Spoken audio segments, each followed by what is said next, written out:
আমি তো আর আদম দিঘি সব চিনি না। কুমিল্লা হইলে আমি বলতে পারতাম কে আবু জাহেলের বংশধর, আর এই এলাকার দায়িত্বে উনি আছে, উনি জানে এই এলাকায় কে আবু। আপনি যে কি ফেস লাগাইছেন, কার নাম কইয়া কি বিপদে পড়েন, চাকরি লইয়া দৌড়াদৌড়ি। তা আমি যখন কক্সবাজারের সমুদ্র সৈকতে আমি যখন হাঁটতেছিলাম, এমন সময় দেখি দূরের থেকে এক পুলিশ আমার দিকে দিছে দৌড়। যেই লোক আমারই নিয়ে গেছে সেই লোককে হুজুর দৌড় দিয়ালাম। আমি কবে এত বড় পাঞ্জাবি গাই দিয়া ফেসলাইকা ফইরা যাবো, দলের দর্ব দৌড় দিতে পারবো। শীততাপ নিয়ন্ত্রিত কক্ষে বসে পুলিশ পাহারায়, ইসলামের বিরোধিতা করা সহজ, পাল্লে আদম দিঘির জমিনে এসে বলো পিঠার চামড়া নিয়ে ঢাকা যাওয়া যাবে না।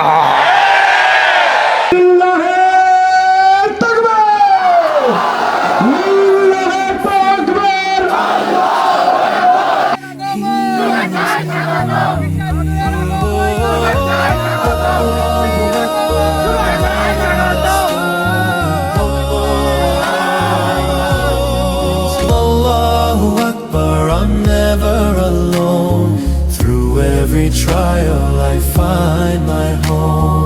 Through every trial I find my home. Allahu Akbar, I'm never alone.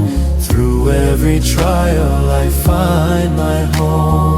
Through every trial I find my home. সম্মানিত দিনদার আশিকিন মুহিব্বিন, আমার প্রিয় বন্ধুরা, আমি বগুড়াতে মাহফিল উপলক্ষে কখনো আর আশা হয়ে ওঠেনি, এটাই আমার জীবনে প্রথম। আমি সাধারণত আমার এলাকাতেই বেশি সময় দেই। যেমন আপনাদের এখানে আসার জন্য গত রাতে আমার মাহফিল ছিল চাঁদপুর মতলবে, ওখান থেকে রাতেই চলে এসেছি ঢাকা। ঢাকা থেকে দিনের 12টায় রওনা করেছি। মাগরিব কোনো মতে পড়েছি, অজু ছিল বইলা, যদি অজু করা লাগতো তাইলে মাগরিবের 1 রাকাত ছুটে যেত আমার। তারপরেও আবার মাহফিল শেষ করে রওনা দেওয়া লাগবে। দীর্ঘদিন মাদ্রাসাগুলো ছুটির পরে আগামীকালকে প্রথম দিবস, প্রথম খোলা, সেই হিসাবে নিজে না থাকাটা নিজের কাছে বিব্রত মনে হবে। বিধায় রাতের বেলায় আবার ইনশাআল্লাহ একেবারে আমার দরবার পর্যন্ত পৌঁছে যাওয়ার আকাঙ্ক্ষা পোষণ করেছি, আল্লাহ যদি তৌফিক দান করেন। বন্ধুগণ, গুরুত্বপূর্ণ আলোচনা আপনারা শুনেছেন। আমি ঘরে শুয়ে শুয়ে আমি কথাগুলো শুনছিলাম। আল্লাহ তাবারক ওয়া তাআলা সেই আলোচনাগুলো থেকে আমাদেরকে আমল করার তৌফিক দান করুক। জোরে বলেন কোন জায়গায় আমিন বলা লাগে, না আন্দাজ আছেন আপনাদের? তো বুঝবো তো বইলা ফেলবেন, আমার জন্য অপেক্ষা করার দরকার কি? বলেন আমিন। সুবহানাল্লাহ, আলহামদুলিল্লাহ কোথায় বলা লাগে? আপনারা তো অভ্যস্ত না, অভ্যাস আছেন আপনাদের? ওকে ফাইন, তাইলে বলে দেবেন, কোনো সমস্যা, আমার জন্য দেরি করার দরকার নেই। যার যার সুবহানাল্লাহ আমরা শেষে বলে দেব, কোনো চিন্তার দরকার নেই।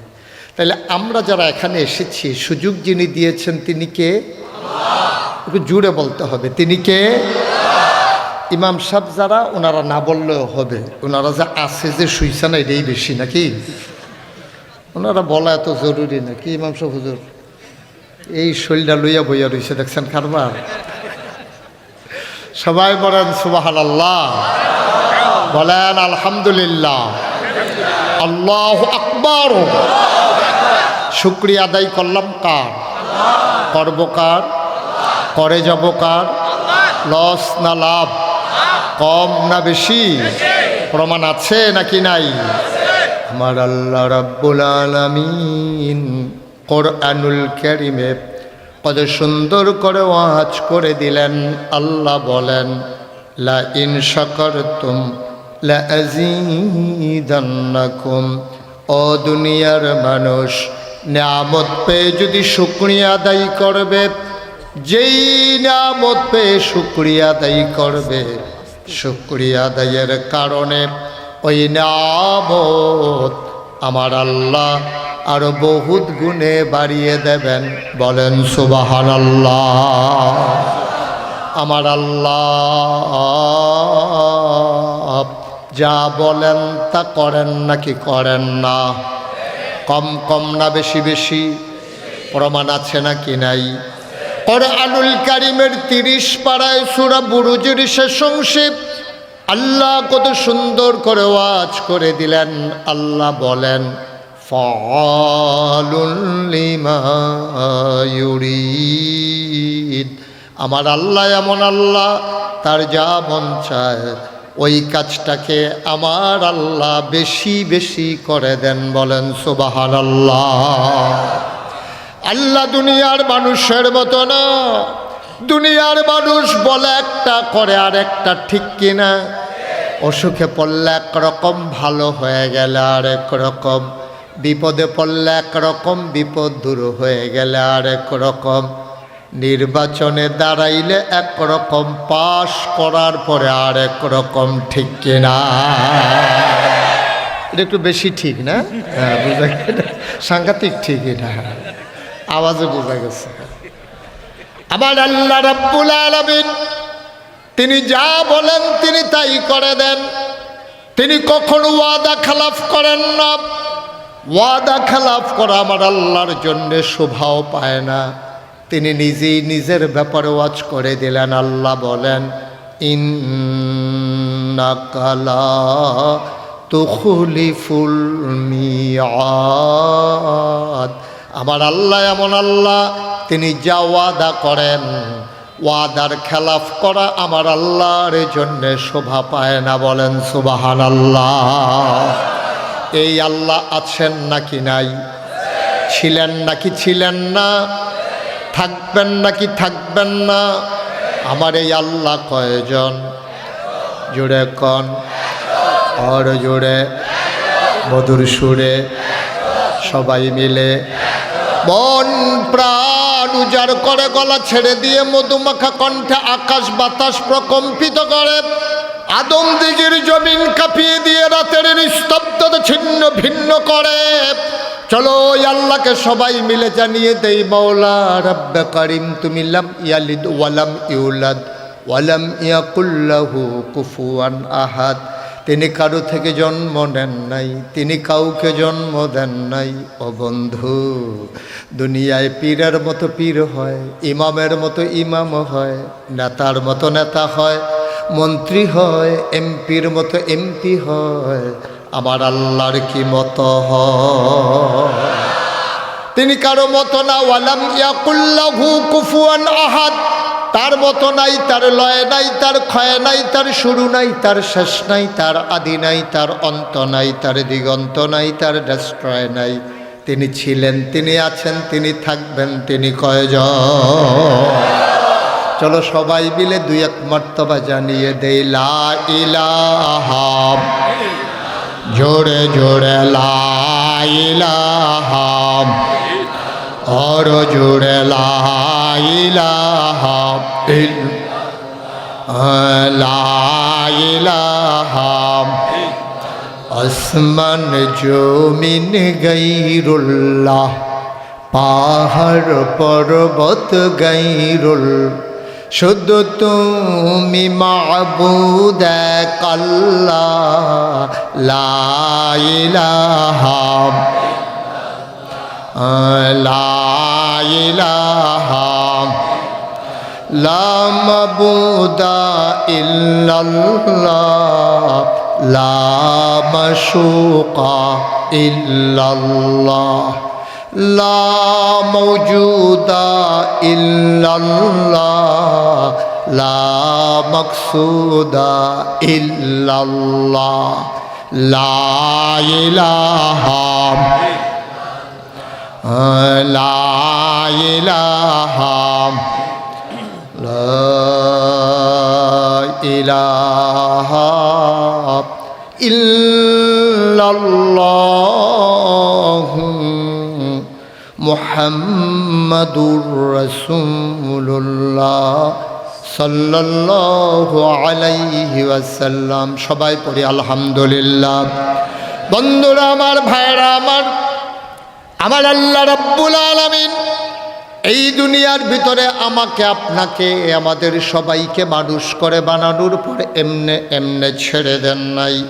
কোন পথে গেলে জান্নাত, কোন পথে গেলে জাহান্নাম, কোন পথে গেলে লাভ আর কোন পথে গেলে লোকসান, কোন পথে ভালো কোন পথে মন্দ, কোন পথে কল্যাণ, কোন পথে অকল্যাণ, কোন পথে শিরক বিদআত, কোন পথে তাওহীদ রিসালাত, কোন পথে কুফর আর কোন পথে ইসলাম জানানোর জন্যে আমার আল্লাহ যুগে যুগে নবী এবং রাসূল পাঠাইছেন। বলেন সুবহানাল্লাহ। নবীদের ক্রমধারায় যিনি সবার শেষ, যিনি সবার সেরা, যিনি আপনার আমার নবী, নবী মুহাম্মদুর রাসূলুল্লাহ। বন্ধুরা আমার, ভাইরা আমার, মানুষগুলো যেন জান্নাতে যেতে পারে, মানুষগুলো যেন অন্ধকারে হাবুডুবু না খায়, মানুষগুলো যেন সিরাতাল মুস্তাকিম চিনতে পারে, এই জন্য আল্লাহ তাবারক ওয়া তাআলা আল্লাহ মানুষদেরকে মহামূল্যবান তিনটা জিনিস দান করেছেন। কয়টা? একটু কথা বলতে হবে। কয়টা? তিনটা। যারা আছেন মঞ্চে একটু কথা বলেন, একটু সাহায্য করেন আমাকে। কয়টা? তিনটা মহামূল্যবান জিনিস দান করেছেন। এক নম্বরে হচ্ছে আল্লাহ তাবারক ওয়া তাআলা মহামূল্যবান যে জিনিস দান করেছেন তার নাম হলো আকল। তার নাম কি? আকল। বুঝ, বিবেচনা, ভালো মন্দ বুঝার ক্ষমতা। এই আকল মহামূল্যবান একটা জিনিস। আপনার যদি আকল না থাকতো তাহলে আপনি ভালো বুঝতেন না, মন্দ বুঝতেন না, লাভ বুঝতেন না, লস বুঝতেন না, আপন বুঝতেন না, পর বুঝতেন না, আপনি কিছুই বুঝতেন না যদি আপনার আকল না থাকতো। আপনার যদি আকল না থাকতো, আপনার যদি জিজ্ঞেস করতাম, আপনি তখন বুঝতেন আকলের কত দাম। ও যার আকল নাই তারা তো জিজ্ঞেস করে লাভে নাই। তার আম্মারে যদি জিজ্ঞেস করতেন যে আপনার ছেলের যে আকল নাই কেমন লাগে, দেখবেন যে লোকটা, মহিলাটা চোখের পানি ছেড়ে দিয়েবে যে সন্তান এক না থাকলে ভালো ছিল, এই ব্যাককল আমার ঘরে যে কিয়ের লেগে আসলো, মহিলা চোখের পানি ছেড়ে দিত। আকলের অনেক দাম। এই আকল যারা কাজে লাগিয়েছে তারাই জগতের ভিতরে সেরা মানুষে পরিণত হয়েছে। সুবহানাল্লাহ বলবেন না? আর যারা আকল কাজে লাগান নাই তারা অনেক বুদ্ধিমান, সব দিক দিয়ে সব বুঝে। তারা আপন বুঝে, পর বুঝে, টাকা চিনে, পয়সা চিনে, বাড়ি চিনে, ঘর চিনে, তারা গাড়ি চিনে, সব কিছু চিনে, কিন্তু তাদের আকল না থাকার কারণে তারা দিন চিনে না, আল্লাহ চিনে না, নবী চিনে না। ঠিক কিনা কন? আল্লাহ তাবারক ওয়া তাআলা দুই দল মানুষের পার্থক্য তুলে ধরেছেন সুন্দর করে। আল্লাহ বলেন, কুল হাল ইয়াস্তাবিল্লাযীনা ইয়ালামুনা ওয়াল্লাযীনা লা ইয়ালামুন। হে নবী, আপনি বলে দেন যারা জানে আর যারা জানে না দুই দল কি সমান? কয় দুই দল কখনো সমান হইতে পারে না। বলেন সুবহানাল্লাহ। অন্ধকার আর আলো যেমন একরকম হয় না, দিন আর রাত যেমন একরকম হয় না, মূর্খতা আর শিক্ষিত মানুষ কখনোই একরকম হয় না। যারা জানে যারা জানে না দুই দল কখনোই সমান না। যারা জানে তারা হইল রাদিয়াল্লাহু আনহুম ওয়া রাদু আনহু, তাদের ব্যাপারে আল্লাহ খুশি, আল্লাহর ব্যাপারে তারা খুশি। বলেন সুবহানাল্লাহ। আল্লাহ নবী যখন দ্বীনের দাওয়াত দিলেন, মানুষগুলো হয়ে গেল দুই ভাগ। একদল হলো আল্লাহওয়ালা, আরেক দল হলো শয়তানওয়ালা।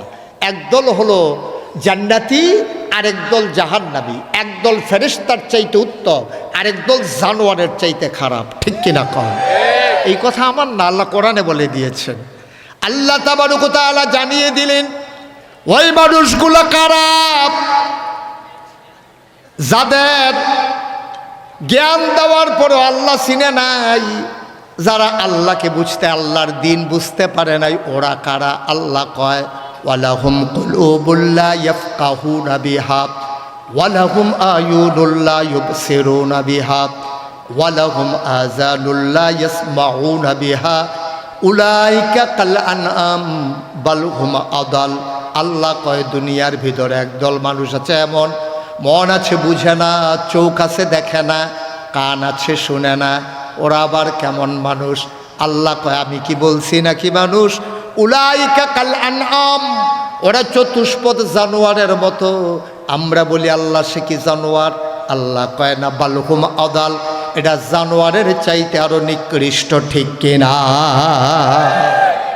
যে আল্লাহ চিনল না, নবী চিনল না, মন থাকার পরেও বুঝলো না, চোখ থাকার পরেও দেখলো না, কান থাকার পরেও শুনলো না, উলাইকা কাল আনআম, ওরা চতুষ্পদ জানোয়ারের মতো। ঠিক কিনা কয়? এরকম আছে নাকি নাই? তাহলে মানুষ হয়ে গেল দুই প্রকার। একদল হলো রাদিয়াল্লাহু আনহুম ওয়া রাদু আনহু, যাদের ব্যাপারে আল্লাহ খুশি, আল্লাহর ব্যাপারে যারা খুশি, আরেক দল হয়ে গেল জানোয়ারের চাইতে খারাপ। তাইলে যাদের ব্যাপারে আল্লাহ খুশি ওরা কারা? আবু বকর, ওমর, উসমান, আলী, তালহা, জুবায়ের, আব্দুর রহমান ইবনে আউফ, সাদ ইবনে রাবিয়া, আব্দুল্লাহ ইবনে আব্বাস, আব্দুল্লাহ ইবনে মাসউদ। ওই মানুষগুলো হলো যাদের ব্যাপারে আল্লাহ খুশি, আল্লাহর ব্যাপারেও তারা খুশি। সুবহানাল্লাহ বলবেন না?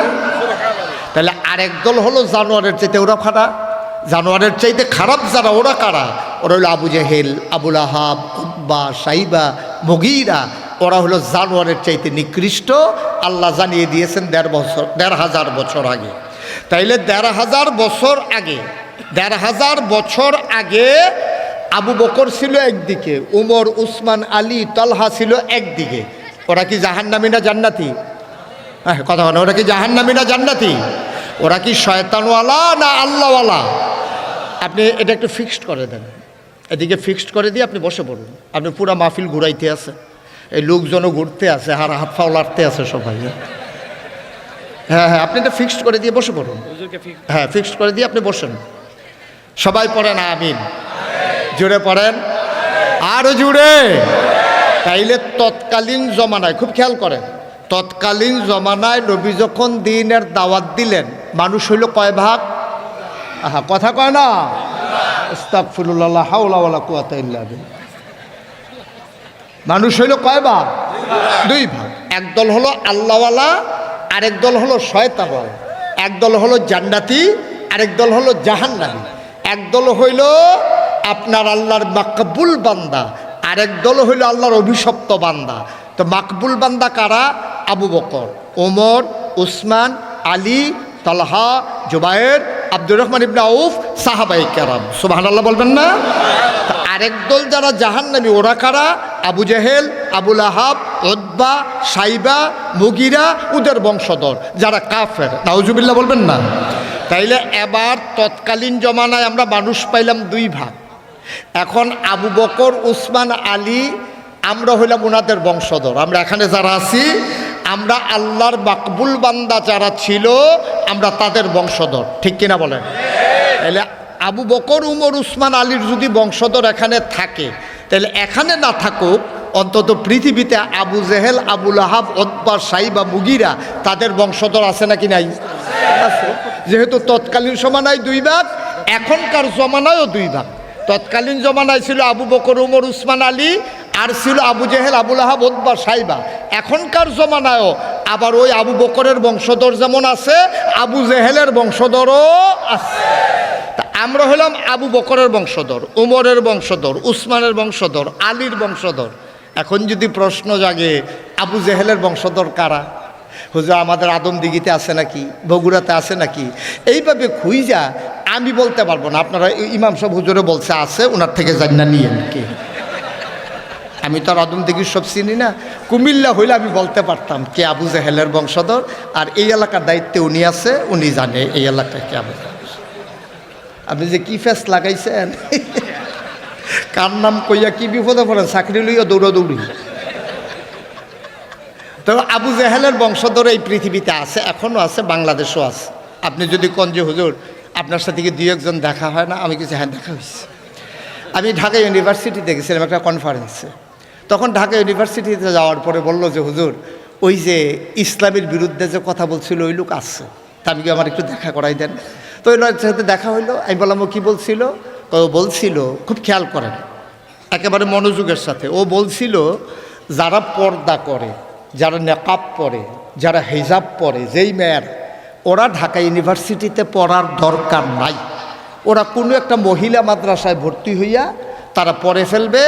যারা পর্দা করে সেকেলে, যারা প্রতিক্রিয়াশীল, প্রগতিশীল না, যারা আধুনিক চিন্তাধারায় অভ্যস্ত না, এই মেয়েরা ঢাকা ইউনিভার্সিটিতে পড়ার দরকার নাই। এটা কি আপনারা মানেন? বা কথা কেনা মানেন? ওরা বলতে চায় পর্দা নিশিন যারা, তারা ঢাকা ইউনিভার্সিটিতে পড়তে। মনে করেন আব্দুল হাই সাইফুল্লাহ ভাইয়ের একটা মেয়ে শিক্ষাগত যোগ্যতায় ঢাকা ইউনিভার্সিটিতে চান্স পেয়ে গেল, ঢাকা ইউনিভার্সিটিতে চান্স পাইলো, তাহলে ঢাকা ইউনিভার্সিটিতে ওনার মেয়ে পর্দা করার কারণে পড়তে পারবে না? এটা কি আপনারা একমত? কিন্তু সে বলছে তো সেমিনারে হাজার মানুষের সামনে সে বলছে যারা পর্দা করে, নেকাব লাগায়, হেজাব পরে, তারা ঢাকা ইউনিভার্সিটিতে পড়তে পারবে না, আসার দরকার নাই, তারা মহিলা মাদ্রাসায় ভর্তি হয়ে যাবে। নাউজুবিল্লাহ বলবেন না? ও প্রেসক্রিপশন দিয়ে গেছে। আমি বলেছি এই ঢাকা ইউনিভার্সিটিতে হয়েছে মুসলমানদের জমিনের উপরে, এই ঢাকা ইউনিভার্সিটির ইটগুলা কিনা হয়েছে মুসলমানদের টাকায়। এই ঢাকা ইউনিভার্সিটিতে যেই মুসলমানদের ট্যাক্সের টাকায় আজও ঢাকা ইউনিভার্সিটিতে রিক্সাওয়ালার খেটে খাওয়া মানুষের টাকায়, আমার আপনার ট্যাক্সের টাকায় আমরা একটা পাউরুটি কিনলে যে ভ্যাটের টাকা জমা হয় 15%, ওই টাকা দিয়া যেই ঢাকা ইউনিভার্সিটির কর্মচারী, কর্মকর্তা, প্রফেসর সকলের বেতন হয়, যেই ঢাকা ইউনিভার্সিটিতে পড়তে পারবে না পর্দানিসীন মেয়েরা, আমি বলেছি শীততাপ নিয়ন্ত্রিত কক্ষে বসে তুমি ইসলামের বিরুদ্ধে কথা বলো, তোমার খবর নাই আজও বাংলাদেশে 92% জন লোক মুসলমান, ঠিক কিনা বলো? যেই দেশে মুসলমানের, যেই দেশে 92% জন লোক মুসলমান, যেই দেশ মানুষের ঘুম ভাঙ্গে মসজিদের মিনারের আজানে, যেই দেশের মানুষগুলো আসার নামাজ পড়ে দুরূদ পড়তে পড়তে ঘুমুতে যায়, শীততাপ নিয়ন্ত্রিত কক্ষে বসে পুলিশ পাহারায়, ইসলামের বিরোধিতা করা সহজ, পাল্লে আদম দিঘির জমিনে এসে বলো পিঠার চামড়া নিয়ে ঢাকা যাওয়া যাবে না।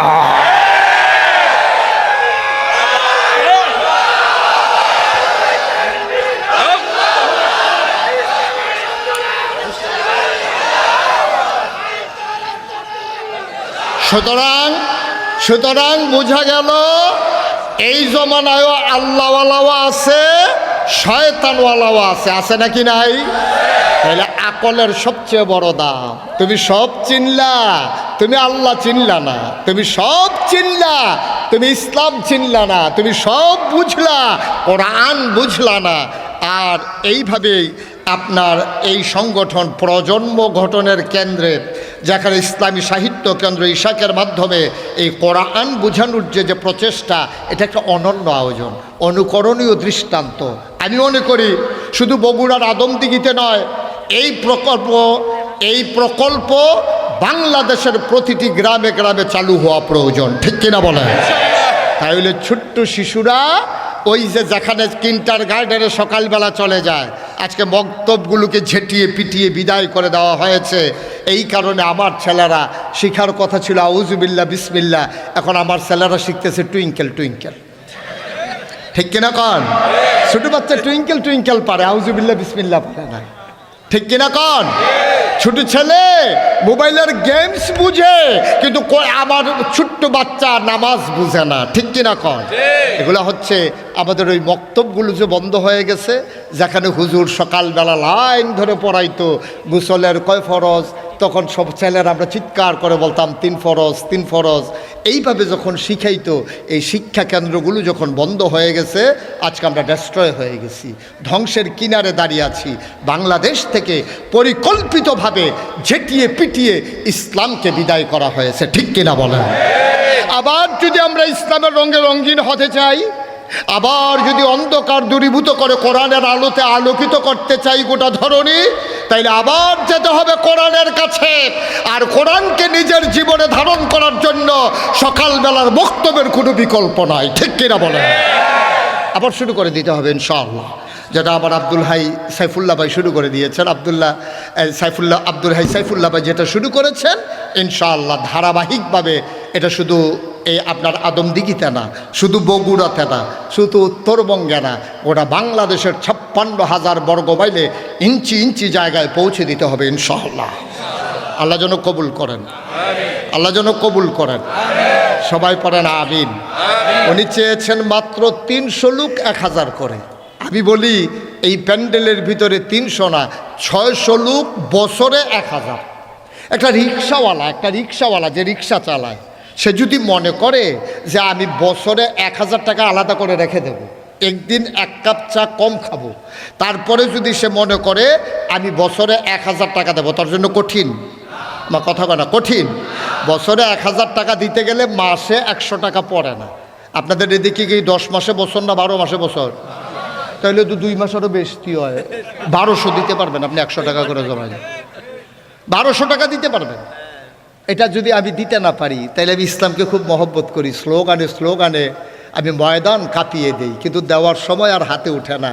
অথচ আল্লাহ বলছেন ইন্নাল্লাহ ইশতারা মিনাল মুমিনিনা আনফুসাহুম ওয়া আমওয়ালাহুম বিআন্না লাহুমুল জান্নাহ।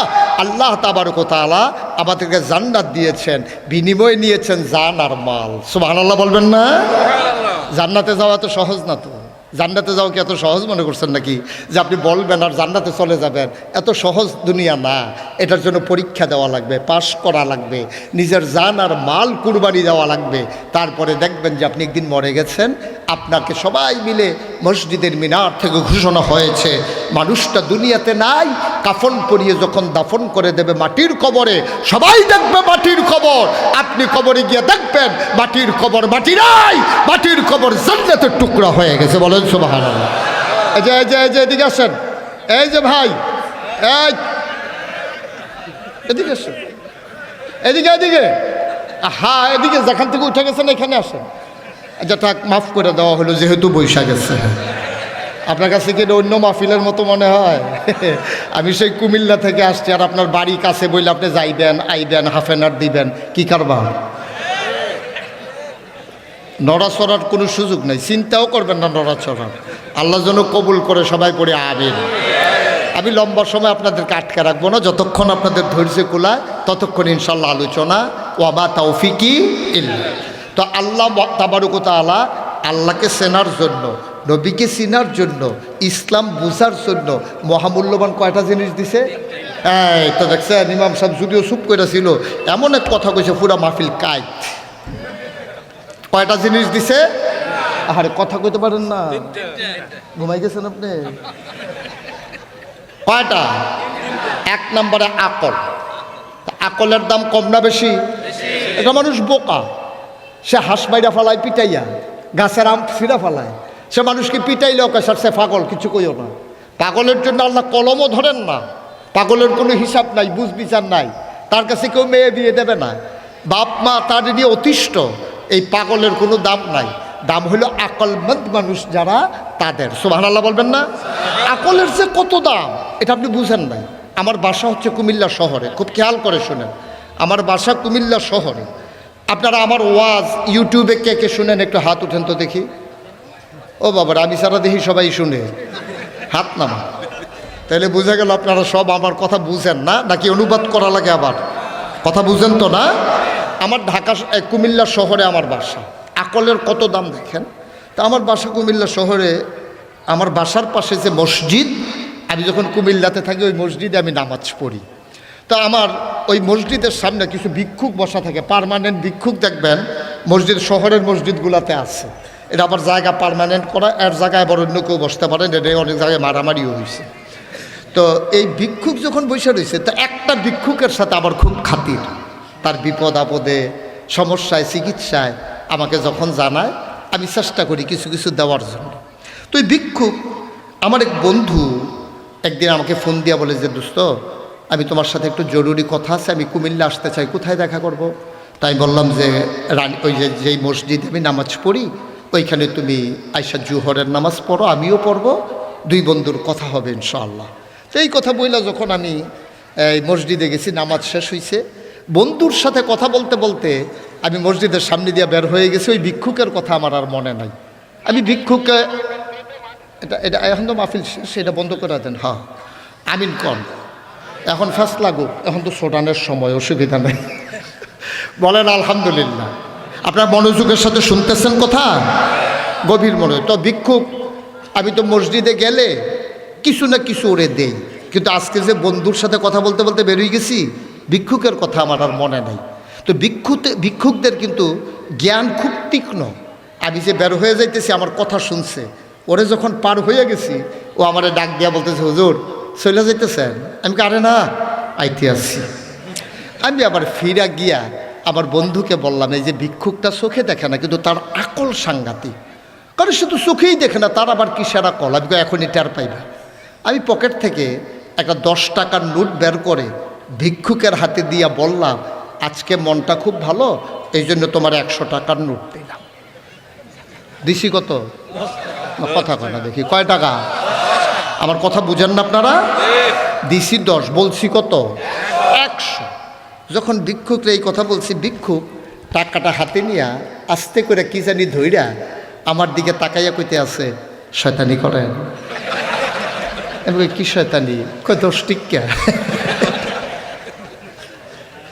আমার চোখে পানি চলে আসছে।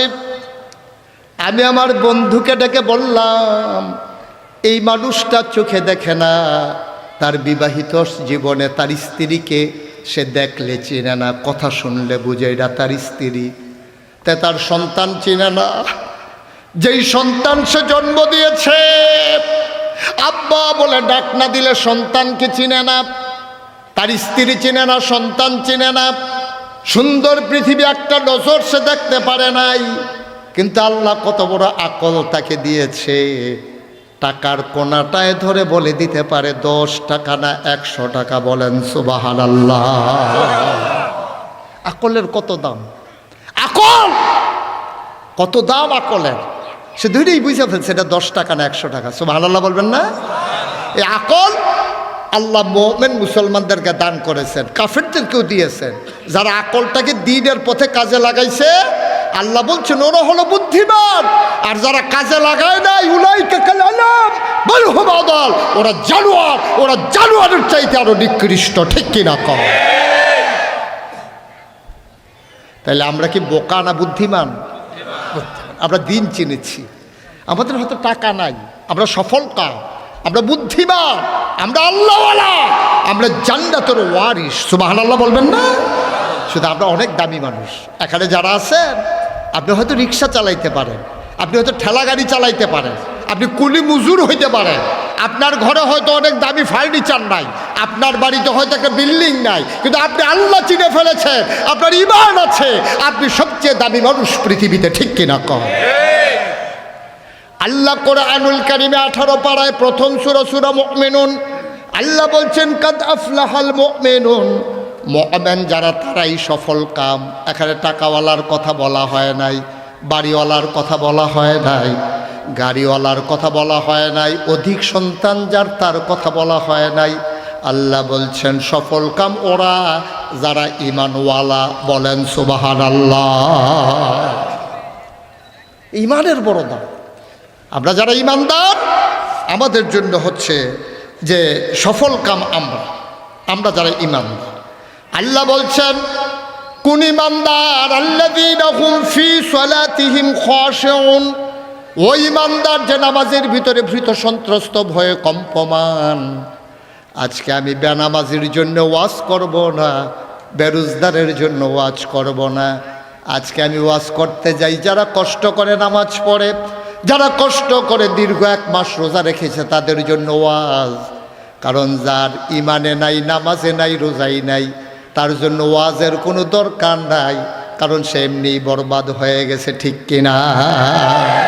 আমাদের নামাজগুলো যেন বাদ হয়ে না যায়, আমাদের রোজাগুলো যেন বাদ হয়ে না যায়। যেভাবে আল্লাহ রসুল বলেছিলেন মান সামা রমাদানান ঈমানান ওয়া ইহতিসাবান গফিরা লাহু মা তাকাদ্দামা মিন যামবি, রমজানের রোজাগুলা রাখলে যে যার জীবনের সমস্ত গোনাগুলা মাফ হয়ে যাবে। আমি রোজা রাখলাম অথচ গোনা মাফ হইল না, তাহলে আমার মতো পোড়া কপাল আর নাই। ঠিক কিনা কর? আমি দিনেও খাইতে পারলাম না দোকানের ভিতরে ব্যানার টাঙ্গাইয়া, আবার আমার ফায়দাও পাইলাম না, আমি জান্নাতেও যাইতে পারলাম না। তো একদিক দিয়ে আমি দুনিয়াতে কষ্ট করলাম, কবরে গিয়ে দেখলাম জান্নাত নাই, তো এই কষ্টের লাভ কি? আমি নামাজ পড়লাম অথচ নামাজটা আল্লাহ পর্যন্ত পৌঁছলো না, তাইলে আমার কী লাভ হবে? এই জন্য আমার ভাই চিন্তা করেছে গভীরভাবে, আমি অনুপ্রাণিত হয়েছি। আমিও মনে মনে সিদ্ধান্ত নিয়েছি আমার গ্রামকে এইভাবে এই প্রকল্পের আওতায় নিয়ে আসব। যেমন করে আমার ভাই সাইফুল্লাহ মসজিদে মসজিদে কোরআনের ওই বক্তব্যগুলো চালু করে দিয়েছে। নামাজ হওয়ার জন্য অন্যতম শর্ত হইল কেরাত জানা, কেরাত সহি হওয়া। ঠিক কিনা? আপনি কেরাতে তো নাই, মক্তবে তো নাই, তাহলে আপনি পড়বেন কেন? বলছিলাম না আমার ছেলেরা টুইঙ্কেল টুইঙ্কেল শিখে আউযুবিল্লাহ বিসমিল্লাহ পারে না। পড়া কপাল, মুসলমানের পড়া কপাল। তাইলে 1 নম্বরে আল্লাহ মহামূল্যবান আকল দিলেন, 2 নম্বরে দিলেন কোরআনুল কারীম। সুবহানাল্লাহ বলবেন না? হুদাল্লিল মুত্তাকিন, এই কোরআন হচ্ছে সেই কিতাব যা মানুষের জন্য হেদায়েত। এই কোরআন 2 নম্বরে দিলেন, লম্বা সময় আমি আটকে রাখবো না। 3 নম্বরে মহামূল্যবান যে জিনিসটা দিয়েছেন তিনি হচ্ছেন নবী মুহাম্মদুর রাসূলুল্লাহ সাল্লাল্লাহু আলাইহি ওয়াসাল্লাম। আপনি কোরআন বুঝবেন না, কোরআন আপনি মেনে মেনে চলতে পারবেন না যদি নবীজি আমাদের কাছে আল্লাহ না পাঠাইতেন। যেখানে আল্লাহ বলছেন আকিমুস সালাহ ইন্নাস সালাতা তানহা আনিল ফাহশাই ওয়াল মুনকার, তোমরা নামাজ কায়েম করো, নামাজ তোমাদেরকে মন্দ কাজ খারাপ কাজ থেকে ফিরাই রাখবে। সাহাবায়ে কেরামদের কাছে যখন আয়াত নাজিল হইছে, সাহাবায়ে কেরাম দিছে দৌড় গিয়া বলতেছে ইয়া রাসূলুল্লাহ, নামাজ নাকি কি জিনিস আছে, সালাত এটা কি জিনিস, এটা আমরা শুনিয়ে নাই আগে, কেমনে পড়া লাগে আমাদেরকে বলে দেন। নবীজি বললেন সব সোজা হয়ে দাঁড়াও, আহকাম আরকান 13 ফরজ নামাজের ভিতরে এবং বাইরে মিলাইয়া, আপনি না জানলে কেমনে পড়বেন। এই জন্য মুফাসসিরে মুহাদ্দিসিনে কারাম, মুফতিয়ানে আযাম, ওলামায়ে কারাম একমত হয়ে গেছে যেই ইবাদতটা করা ফরজ, এই ইবাদতের মাসালা মাসাইল জানাও ফরজ। নামাজ পড়া 5 ওয়াক্ত, এটা কি নফল না ফরজ? না, কথা কেন, নফল না ফরজ? আপনি কেমনে পড়বেন এটা জানাও ফরজ। আপনি নাইলে পড়বেন কেমনে? আপনি রোজা রাখা ফরজ, কিন্তু কোন সময় সেহেরি খাওয়া লাগবে, সেহেরির সময় শেষ হওয়ার আগে। ইফতার খাওয়া লাগবে মাগরিবের ওয়াক্ত হওয়ার পরে। এখন আপনি যদি আসরের সময় ইফতার খাইয়া পেলে আপনি জানেন না, তো রোজা হবে? আমার কথা কেন, রোজা হবে? আপনি সেহেরি খাইছেন, আজান দিয়া ফেলছে, আপনি উঠতে একটু দেরি হয়েছে, আপনি চিন্তা করতেছেন আমি কি না খাইয়া মরে যাবো নাকি? খাই না, আজান দিলে দিস আর একটু খাই না, তাহলে কি রোজা হবে? তাহলে আপনি জানাটাও ফরজ, কোন সময় থেকে কোন সময় পর্যন্ত না খেয়ে থাকতে হবে এটা জানাও ফরজ। মুসলমান মন দিয়ে শোনো, আল্লাহ তাবারক ওয়া তাআলা এমনি এমনি ছেড়ে দেন নাই, 3টা মহামূল্যবান জিনিস দিলেন। 1 নম্বরে দিলেন আকল, 2 নম্বরে দিলেন কোরআন, 3 নম্বরে নবী মুহাম্মদুর রাসূলুল্লাহ সাল্লাল্লাহু আলাইহি ওয়াসাল্লাম। সাহাবায়ে কেরাম যখন বললেন ইয়া রাসূলুল্লাহ, ইয়া হাবিবাল্লাহ, আল্লাহ বলেছেন নামাজ কায়েম করার জন্য, সালাত কায়েম করার জন্য, কেমনে কায়েম করব? নবীজি সবাইকে লান ধরে দাঁড়ালেন, তিনি আহকাম আরকান 13 ফরজ ওদেরকে শিখালেন। পাক হওয়া, শরীর পাক হওয়া, জায়গা পাক হওয়া, স্থান পাক হওয়া, কাপড় পাক হওয়া, অজু আবার আপনার ফরজ অজু অথবা গোসল থাকলে আদায় করে নেওয়া, পাক হওয়া, এইভাবে সবগুলা জায়গা ক্যাবলামুখী হয়ে দাঁড়ানো, সোজা হয়ে দাঁড়াইয়া নামাজ পড়া, এইভাবে যখন বুঝালেন সাহাবায়ে কেরাম দাঁড়ালেন। এখন আফসোস হলো আমার মসজিদ আছে, আমার গায়ের কাপড়ও আছে, শরীরও পাক আছে, কিন্তু দেখা গেল মসজিদ বানানো হয়েছে সমাজের যেই মানুষটা সুদখোর, ঘুষখোর, মদখোর, যেই মানুষটার বগুড়া শহরে সিনেমা হল আছে, তারে সবাই মিল্লা মসজিদের সভাপতি বানাই দিছে। মসজিদের ছাদের জন্য 5 টন রড খুব দরকার, ঠিক কিনা? সবাই মিল্লা বলছে আমাদের গ্রামের ভিতরে আমরা তো ছাদরা নিয়ে আটকাই গেছি, তাইলে এই লোকটার যদি সভাপতি বানানো যায়, তো এই লোকের এক বলছে যে আপনারা আমরা সবাই মিল্লা সভাপতি বানাইছি। কই কি লাগবে? কই মসজিদের ছাদের রড লাগবে। সে সিনেমা হলের ম্যানেজারের খবর দিছে, কত টাকা বিক্রি হয়েছে নিয়ে আসো। এখন সিনেমা হলের টাকা দিয়ে হয়েছে মসজিদ, আপনি সুদের টাকা দিয়ে কিনছেন পাঞ্জাবি, ঘুষের টাকা দিয়ে কিনছেন টুপি, আর খাইছেন আপনি ঘুষের টাকা দিয়ে। এবার চিন্তা করেন, সুদের টাকায় ঘুষের টাকায় আপনার শরীর তৈরি, পাঞ্জাবি পায়জামা হইল আপনার, লুঙ্গি আর পাঞ্জাবি হইল আপনার ঘুষের টাকায়। এই টাকা দিয়া লুঙ্গি পইরা আর ওই সিনেমা হলের মালিকের টাকা দিয়া মসজিদ বানাইয়া এরপর আপনি নামাজ পড়লেই হয়ে যাবে, এই আশায় দোকান বাকি খাইতে আছেন না? এই আশায় দিন কাটাইতেছেন। আমরা বিপদে পড়ে গেছি ভাই। ইসলাম আসছে গরিবের হাতে, মসজিদ হয় না ধনী ছাড়া। কি একটা বিপদ না আমাদের! ইসলাম নিরাপদ হলো মুসলমান গরিবের হাতে, আর মসজিদ হয় না ধনী লোক ছাড়া। আর ধনীর কামাই হলো সব অবৈধ কামাই, হারাম কামাই। এই হারাম কামাই দিয়ে মসজিদ, সুদের টাকা দিয়ে পাঞ্জাবি, ঘুষের টাকা দিয়ে লুঙ্গি, নামাজে যখন আপনি ঢুকছেন আল্লাহ মেহেরবান বইলে আপনারে বাইর করে দেয় নাই। যদি দুনিয়ার কারো ঘরে এইভাবে ঢুকতেন তাইলে সে আপনাকে অ্যাকসেপ্ট করতো না, গ্রহণ করতো না, ঠিক কিনা? কি হবে কন? আল্লাহ তাবারক ওয়া তাআলা হুকুম করার পরে সাহাবায়ে কেরাম চলে গেল নবীজির দরবারে। নবীজি বললেন, সল্লু, তোমরা সবাই নামাজ পড়ো, কামা রাআইতুমুনি উসাল্লি, আমি যেমন করে নামাজ পড়ি তেমন করে পড়ো, যেমন করে আমাকে পড়তে দেখেছো। সুবহানাল্লাহ বলেন। ভাই একটু বসতে হবে, মেহমানের সম্মানে একটু বসতে হবে, একটু বসেন। হ্যাঁ ঠিক আছে, মাশাআল্লাহ ভদ্র মানুষ। উনি যদি চলে যেত আমরা কি করতে পারতাম? উনি যে দয়া করে বসছে, আল্লাহ তোমায় ওনারেও দয়া কইল আল্লাহ। সবাই কোন আমিন। মেহমানকে ফালাইয়া যাওয়া যাবে না, ওয়াজ ভাল লাগুক আর খারাপ লাগুক একটু বসতে হবে, আল্লাহ যেন কবুল করে। সবাই পড়ে না আমিন। দেখছেন তাইলে নামাজ কেমনে পড়তে হবে? নবীজিকে সাহাবায়ে কেরাম যেমনে নামাজ পড়তে দেখছে, তাইলে এই নবী যদি না আসতো, আপনি কুকুরের গোশত, এই ছাগলের গোশত যেমনে খাইতেন, কুকুরের গোশত তেমনি খাইতেন। নবী এসে তার কাছে কোরআন আসছে, জানিয়ে দিয়েছে ছাগলের গোশত খাওয়া যাবে, কুকুরের গোশত খাওয়া যাবে। মনে করেন নবী নাই, মনে করেন নবী আসেন নাই, আমরা পাগল হয়ে যেতাম, অস্থির হয়ে যেতাম। কোনার আয়াত নিয়া নবীজি ব্যাখ্যা দিয়া গেছে, মাইন্না দেখাই দিয়া গেছে, এরপরেও তো সমাজের ভিতরে বিশৃঙ্খলার অভাব নাই, ঠিক কিনা? আর যদি নবী না আসতো, আপনি কারবারটা কি হইতো আপনি চিন্তা করতে পারতেছেন? কার কোন হুজুরের মাথা যে কোন হুজুরে ভাড়াইতো আল্লাহই ভালো জানে। আপনার শুধু তাকায়ে তাকায়ে তামাশা দেখতেন। নবীজি এসেছেন, তাইলে যদি কেউ পূর্ণাঙ্গ ইমানদার হতে চায়, তার এক নম্বরে বিধান মানবো আমরা আল্লাহর, আর তরিকা মানবো আমরা নবীজির। ঠিক কিনা বলেন? বিধান মানবো কার? আর তরিকা মানবো নবীজির।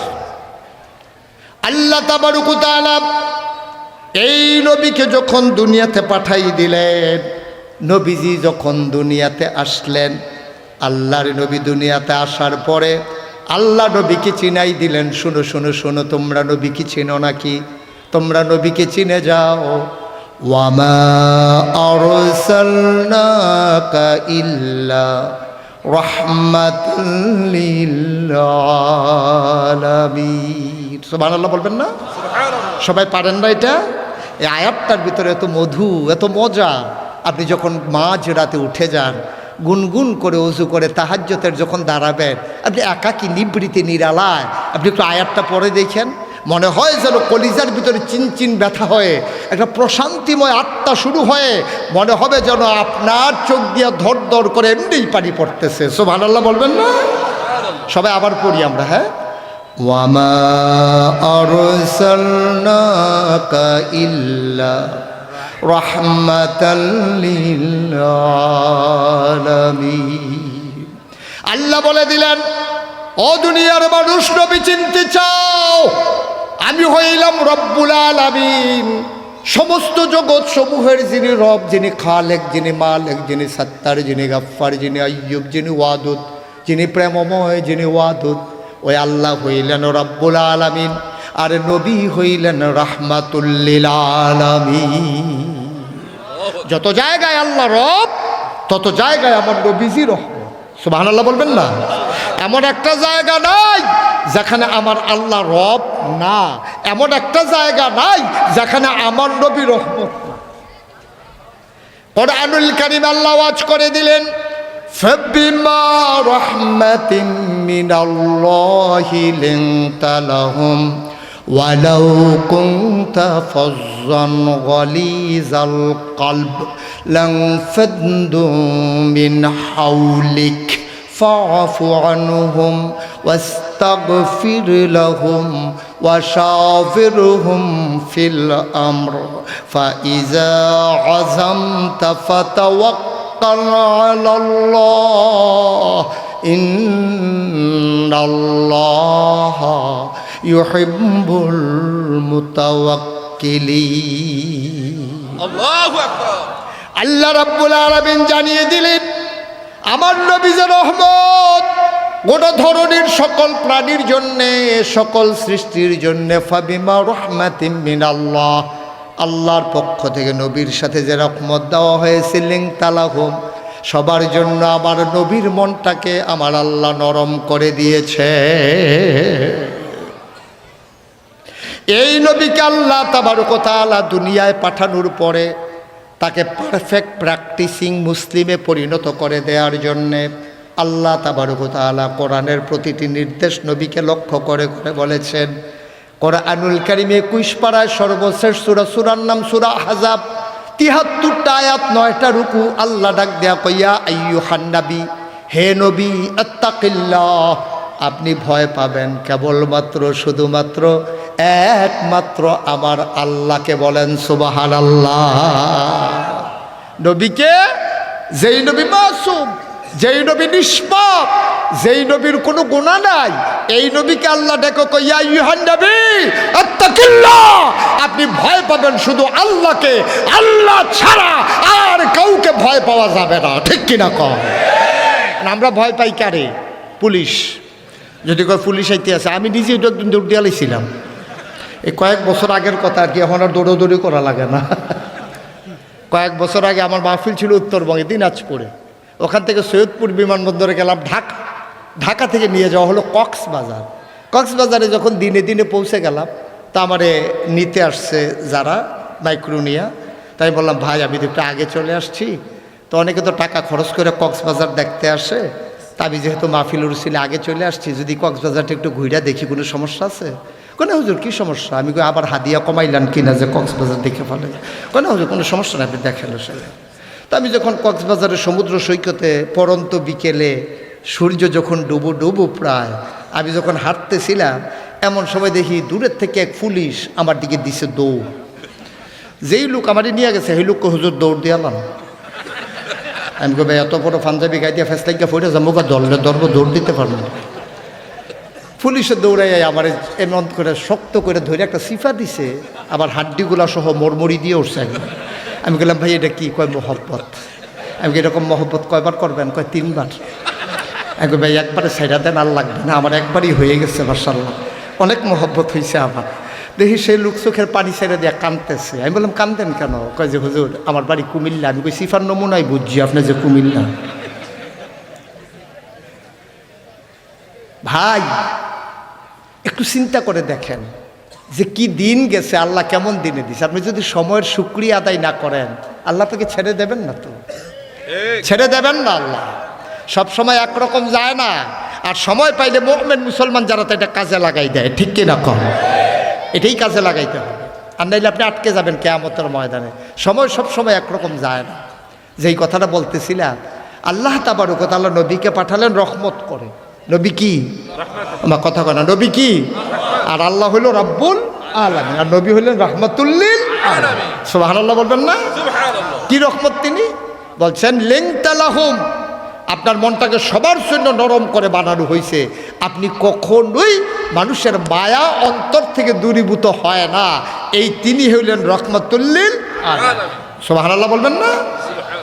এ আল্লাহর নবী মুহাম্মদুর রাসূলুল্লাহ সাল্লাল্লাহু আলাইহি ওয়াসাল্লামকে আল্লাহ ডেকে কয় তাকিল্লাহ, আপনি ভয় পাবেন শুধু আল্লাহরে। বগুড়ার মানুষ, আদমদিঘির মানুষ, আমরা ভয় পাই না তাকে, আমরা ভয় পাই গ্রামের সর্দারকে, মোড়লকে, আমরা ভয় পাই পুলিশ, র্যাব, গোয়েন্দাকে। কিন্তু প্রকৃত ইমানদার যারা, তারা ভয় পায় কেবলমাত্র আল্লাহকে। ঠিক কিনা? ইমানদার যারা, আল্লাহ ছাড়া কারো ভয় তাদের অন্তরে জায়গা হয় না। এটাই ইমানদারের লক্ষণ। আচ্ছা, এখানে আল্লাহ কেন বললো না তোমরা ভয় পাইবা পিসাব হুজুরকে? কেন বললো না তোমরা ভয় পাইবা এমপি সাহেবকে? কেন বললো না তোমরা ভয় পাইবা থানার ওসিকে? কেন বললো না তোমরা ভয় পাইবা আব্বাকে আম্মাকে? কেন বললো না? কেন আল্লাহর কথা বললো? মুফাসসিরিন কেরাম গবেষণা করলেন, তারা গবেষণার রেজাল্ট প্রকাশ করে দিলেন। যদি বলতো তোমরা ভয় পাইবা মুশতাক ফয়েজি পীর সাহেবকে, তা আমার এলাকার যারা মানুষ তারা পাহারা দিত যে হুজুরে কোন সময় বাড়ি থেকে যায়, আমরা তখন গোনা করা শুরু করব। যেহেতু হুজুরে ভয় পাইতে কইছে, তো হুজুরের দেখলে না ভয় পাওয়া, হুজুর তো দেখে না, হুজুর চলে গেছে বগুড়া, তো আমরা তো যা ইচ্ছা তা করব। এই জন্য মুশতাক ফয়েজি পীর সাহেবকে ওরা পাহারা দিত। আল্লাহ পীর সাহেবের কথা বলেন নাই, মায়ের কথা বলেন নাই। মা রান্না করে, ছেলেটা কলেজে গিয়ে যদি সিগারেট খায়, মা তো দেখবে না। বাবা চলে গেছে অফিসে। সন্তান যদি জোহরের সময় নামাজ না পড়ে তাহলে তো সন্তান বাবা তো দেখবে না। এই জন্য আল্লাহ বলছেন আত্তাকিল্লাহ, তোমরা ভয় পাইবা আল্লাহকে। কারণ এই জন্য আল্লাহকে ভয় পাইবা, এমন একটা জায়গা নাই তুমি যখন সেহেরি খাও ভোর রাত্রে, নিকষ কালো অন্ধকার, আকাশে মেঘ জমে আছে, হাতটা দিলে দেখা যায় না আলো ছাড়া, তখনও যিনি দেখেন তিনি কে? আল্লাহ। পানির নিচে ডুব দিয়ে যদি তুমি এক ঢুক পানি খেয়ে ফেলো, তুমি অজু করতে গেছো টিউবওয়েলের ভেতরে, একটা ছেলে তোমাকে সাহায্য করতেছে, টিউবওয়েলের ভিতরে চাপ দিয়া শালতো করে চাপ দেয়, পানি বের হয়, তুমি কুলি করো। তুমি কুলি করার সময় 2 কুলি ফেলেছো, মাঝেরটা খেয়ে ফেলছো। যেই লোক চাপ দিছে, যেই ছেলেটা দাঁড়ায়া দাঁড়ায়া তোমাকে পানি বের করে দিচ্ছে, সেও টের পায় নাই, বুঝে নাই তুমি যে পানি পেয়ে ফেলছো। কিন্তু একজন টের পেয়ে গেছেন, তিনি আমার আল্লাহ, ঠিক কিনা? তিনি আধারেও দেখেন, তিনি আলোতেও দেখেন, তিনি তোমার দিনেও দেখেন, তিনি রাতেও দেখেন। দরজা বন্ধ করে তুমি যদি খাও, পর্দা টানাইয়া দিনের বেলা খাও, তিনি দেখেন। আর এই দেখেন, এই চিন্তাটা তোমার মাঝে তৈরি করে দেওয়ার জন্যই আল্লাহ তাবারক ওয়া তাআলা রোজা ফরজ করে শেষাংশ বলে দিয়েছেন লাআল্লাকুম তাত্তাকুন। এই যে রোজা দিলাম, যেন তোমার অন্তরে আল্লাহর ভয় পয়দা হয়। বুদ্ধিমান মানুষ যারা, তারা যখন ব্যবসা করে বছর শেষে হিসাব মিলায়, লাভ হয়েছে না লস হয়েছে। বুদ্ধিমান ইমানদার যারা, তারা রোজার পরে হিসাব মিলায়, এই রোজায় আমার গোনা মাফ হয়েছে নাকি গোনা রয়ে গেছে, ঠিক কিনা কম? আমরা তো বোকা না, আমি শুরুতেই বলছি আপনারা বুদ্ধিমান। তাহলে বুদ্ধিমান মানুষ হইল রোজা যে গেল, এই রোজা যেই কারণে ফরজ হয়েছিল যে লাআল্লাকুম তাত্তাকুন, তোমাদের অন্তরে যেন আল্লাহর ভয় পয়দা হয়। তাহলে আপনার অন্তরে কি আল্লাহর ভয় পয়দা হয়েছে? আপনি কি যাচাই করছেন? আমি দেখছি বাংলাদেশের মানুষ রোজার মাসে যেমনি আল্লাহকে ভয় পায়, বিশেষ করে সেহেরির সময় আর ইফতারের সময়, এত এইরকম কোন দেশের মানুষ ভয় পায় কিনা সন্দেহ আছে। আপনার সারা জীবনের অভ্যাস, ভাত খাওয়ার পরে গোশত দিয়া খান আর মাছ দিয়া খান। ভাত খাওয়ার পরে আপনি কলা দিয়া, খেজুরের গুড় দিয়া, দুধ দিয়া মাখাইয়া এক লোকমা ভাত না খাইলে মনে হয় যেন আপনার পেটে ভরে নাই। সেহেরির সময় আপনি কলা কিনে আনছেন, খেজুরের গুড় কিনে আনছেন, আপনাদের বিখ্যাত বগুড়ার দই কিনে আনছেন, সবগুলা মাখাইয়া আপনি যখন লোকমাটা দিতে যাবেন, খেয়াল করেন, খুব সূক্ষ্ম কথা, গভীর মনোযোগ। আপনি ভাতটা মাখাইয়া একেবারে এমন স্বাদ লাগবে মনে হইতেছে, আপনি লোকমাটা নিয়ে আপনার অর্ধেক রাস্তায় গেছে অথবা বেশিরভাগ জায়গায় চলে গেছে। এমন সময় হঠাৎ করে মসজিদের মিনার থেকে ইমাম সাহেব ডাক দিয়া বলতে, সাবধান, সময় শেষ। এমনকি লোকমা উপরে যায় না নিচে যায়? চিন্তা করে দেখছেন আপনি? এর চাইতে ভয় আর কেমনে পাবেন আপনি? কেউ লাঠি নিয়ে দাঁড়াই থাকে নাই, কোনো পুলিশ নাই, কোনো জরিমানার ব্যবস্থা নাই। সারা জীবনের মজার খাবারটা, লোকমাটা মুখের কাছে নিয়ে গেছেন। সুবহানাল্লাহ বলবেন না? আপনি ঠিক ঠিক সেহরির সময় আপনি ভয় পাইছেন বইলা লোকমা মুখে নেওয়ার পরেও যখন ইমাম বলে দিয়েছে সাবধান, আর খাওয়া যাবে না, আপনি আস্তে করে লোকমাটা নিচে নামাই ফেলছেন। বগুড়ার মুসলমান, আল্লাহর ভয় আর কারে কয়? 7 বছরের বাচ্চা ছেলেটা রোজা রেখেছে, দুপুর পর্যন্ত ছেলেটা শক্ত ছিল।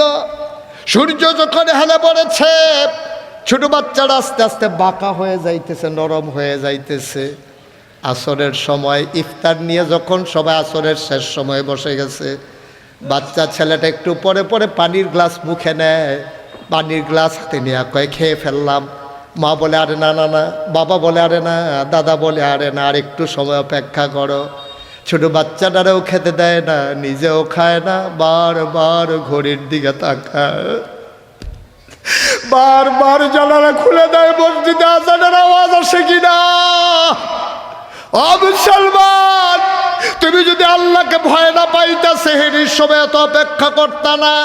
নিশ্চয়ই তুমি ভয় পাও, কোনো দারোয়ান নাই, কোনো পুলিশ নাই, কোনো আইনের ব্যবস্থা নাই, জরিমানার ব্যবস্থা নাই, তারপরেও তুমি খাও না। কারণ তুমি বিশ্বাস করো, আমি যদি খেয়ে ফেলি, কেউ জানুক আর না জানুক, শাস্তি হোক আর না হোক, একজন জেনে যাবেন যিনি কিয়ামতের ময়দানে ইয়াউমা ইয়ানজুরুল মারউ মা কাদ্দামাত ইয়াদা, সেই কিয়ামতের ময়দানে আমার হাতের ভিতরে যখন আমলনামা দিয়ে দেওয়া হবে, বিচারকের জায়গায় যিনি ওই আল্লাহ বসে যাবেন, সেই দিন যিনি বিচার করবেন, কেউ দেখুক আর না দেখুক আমার আল্লাহ দেখে ফেলবে।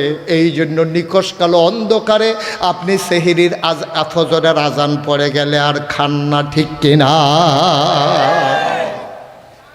পিপাসা থাকার পরও আপনি পান করেন না, খাবার থাকার পরও আপনি খান না।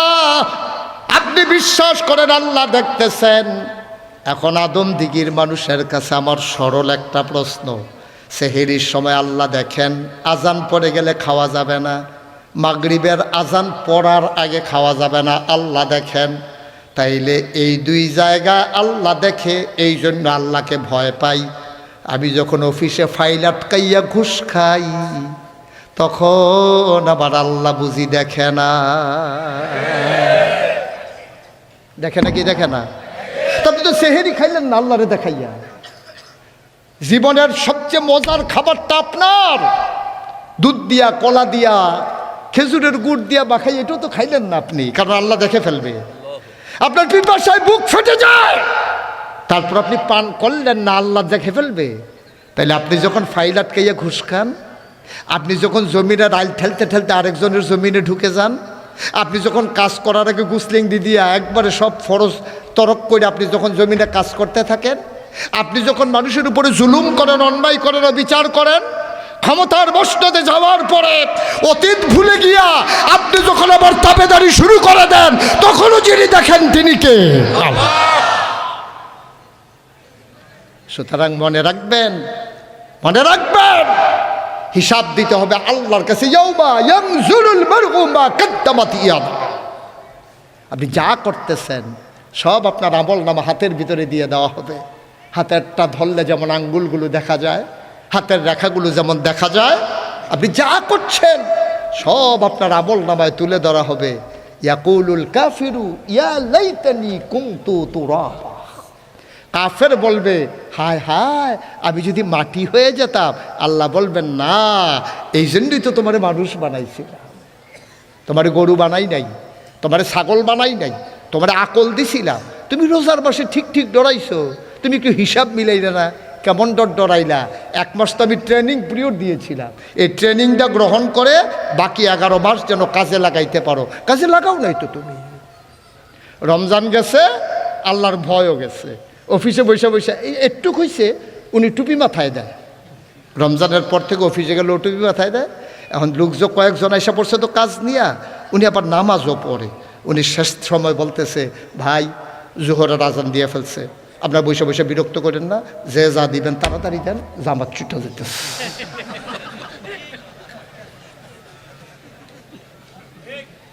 মানে সুদ খাওয়ার একটা, ঘুষ খাওয়ার একটা স্টাইল আছে। আল্লাহরে ডরায় তো নামাজ ছুটে যাইতেছে, কিন্তু ঘুষ দেখায় এটা বুঝে আল্লাহ দেখে না। দেখে না কি দেখে না? এই জন্য আমার নবী হচ্ছেন আমার জন্য আদর্শ, মডেল, উসওয়াতুন হাসানা।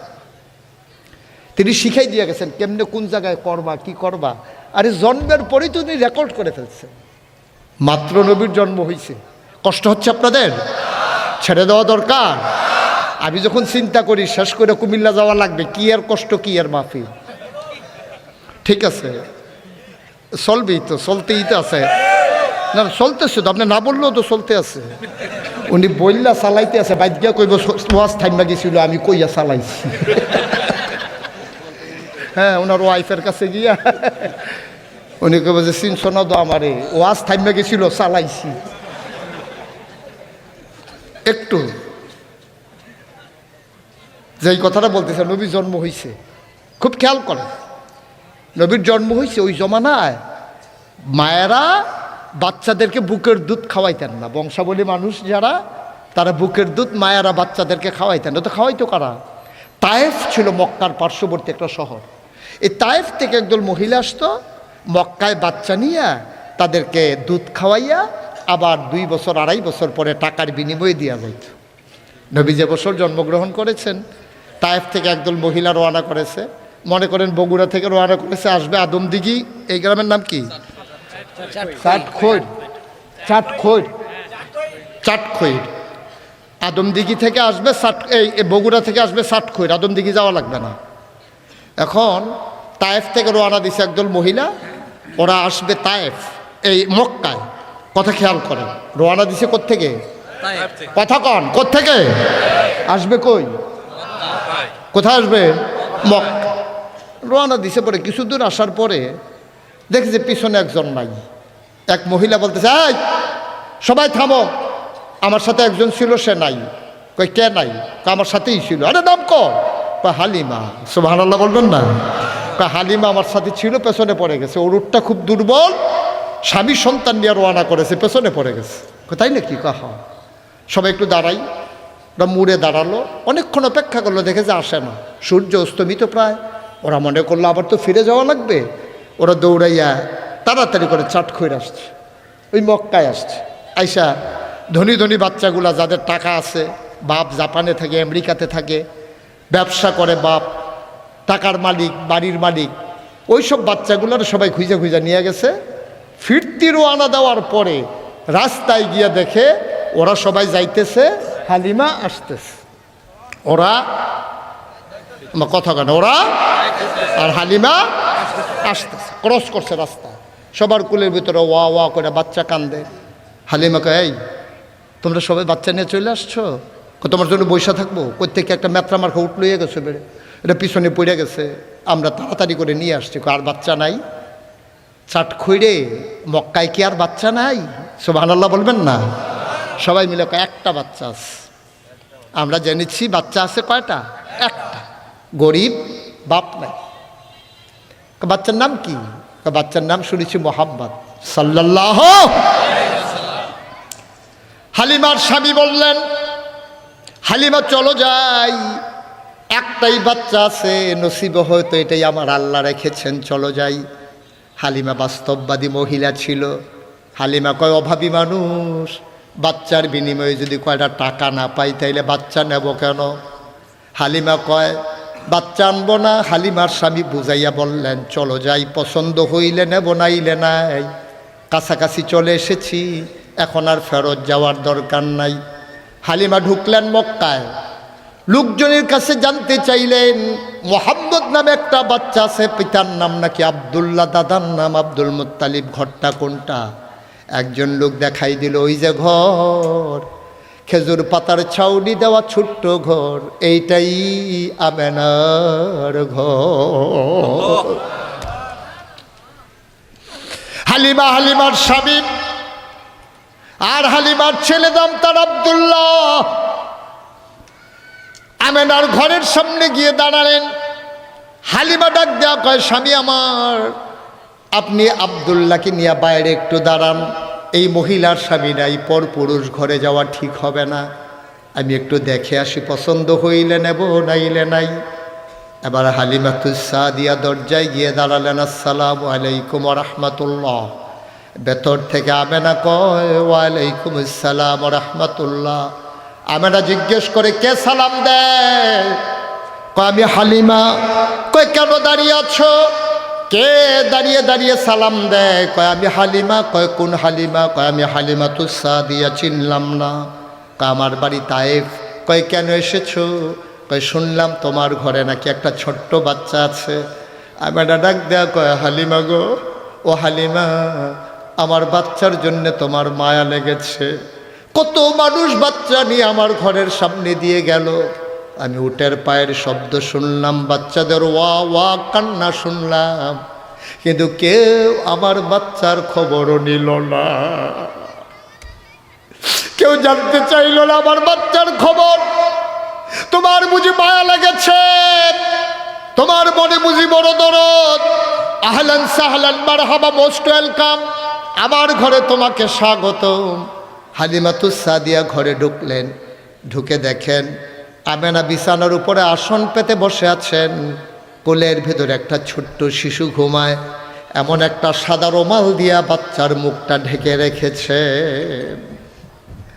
হালিমাতুস সাদিয়া কয়, আমেনা, ও আমেনা, বাচ্চা নেব এমন কোনো কথা নাই, আগে বাচ্চাটা দেখবো, যদি পছন্দ হয় নেব, নাইলে নেওয়ার দরকার নাই। আমেনা একটু বাচ্চাটা দেখতে চাই। আমেনা কয় দেখে নাও নয়ন ভরে।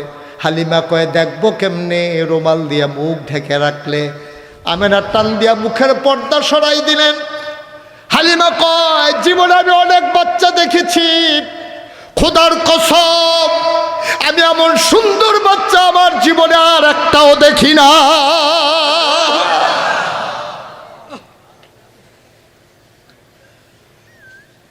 মানুষ এত সুন্দর হইতে পারে এটা আমার জানা ছিল না। বাচ্চারা চোখ বন্ধ করে ঘুমায়। আমি মনে মনে চিন্তা করতেছিলাম, আমি তো বাচ্চাটাকে দেখি, বাচ্চাটা তো আমাকে দেখে না। আমি মনে মনে চিন্তা করতেছিলাম, যদি বাচ্চাটা আমাকে এক নজর দেখতো। আল্লাহর হুকুম, আমি কাউকে কিচ্ছু বলি নাই। হঠাৎ করে আমি দেখলাম বাচ্চার চোখের পাতাটা এমন করে নড়তেছে। আমার মনে হইল চোখের পাতা না, মনে হইল ফুটন্ত গোলাপের গোলাপি রঙের দুইটা পাপড়ি মৃদুমন্দ বাতাসে যেন দোল খাইতেছে।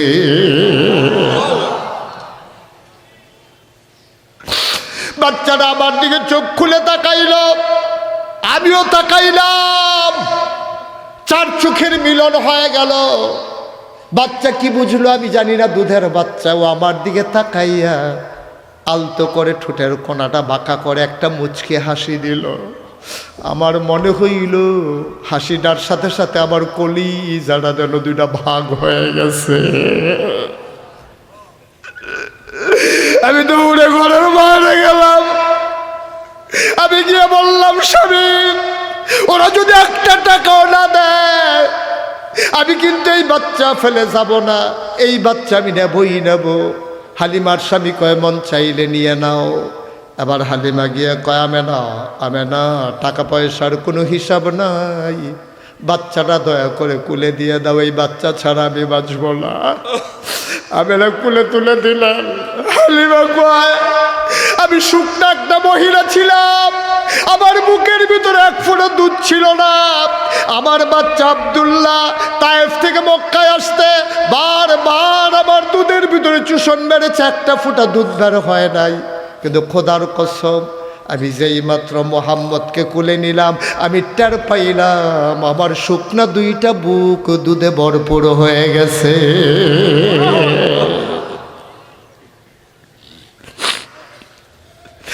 মুসলমান, কোনদিন যদি মুশতাক ফয়েজি না আসে, কোনদিন যদি তোমাদেরকে না ডাকে, মনে রাখবা আমি এসেছিলাম, মনে রাখবা কথা কয়টা বলে গেলাম। বাবা মাইনা মাইনা চইল, জীবনটাকে একটু বদলে দাও। এভাবে আর কতদিন, এভাবে আর কতদিন? তুমি একদিন থাকবা না রে আব্বা। তোমার আব্বা যেমন করেছিল এখন নাই, তোমার মা যেমন করেছিল এখন নাই, একদিন তুমিও থাকবা না। এটাই হচ্ছে বাস্তবতা। আসো সোনার একটা জীবন সাজাই, সোনালি একটা জীবন রাঙ্গাই, কনারের আলোকে নিজেকে আলোকিত করে জান্নাতের বাসিন্দা হয়ে যাই। রাজি আছি নাকি? ইনশাআল্লাহ। পারবো না ইনশাআল্লাহ? পারবো না ইনশাআল্লাহ? বড় কষ্টের ইসলাম, বড় কষ্টের ইসলাম আব্বা। এত সহজে ইসলাম পেয়ে গেছো। তোমার আব্বা মুসলমান, তোমার আম্মা মুসলমান, তুমি জন্মসূত্রে মুসলমান, তুমি জন্মসূত্রে মুসলমান। তুমি তো ইসলাম মাইনা মুসলমান হও নাই। ইসলাম মাইনা যদি মুসলমান হওয়া লাগতো, সাহাবাদের মতো বদরের প্রান্তরে জীবন দিয়া যদি প্রমাণ করা লাগতো ঈমান কারে কয়, উহুদের প্রান্তরে নবী দন্ত মুবারক শহীদ করে প্রমাণ করে দিয়েছেন নবুয়তে জিন্দেগি কারে কয়, তোমার কোনো পরীক্ষা দেওয়া লাগে নাই। তুমি সুন্দর করে তুমি মুসলমান পরিচয় দিচ্ছ, তোমার একটা পরীক্ষাও দেওয়া লাগে না। এত সোজা না আব্বা, এত সোজা না ইসলাম।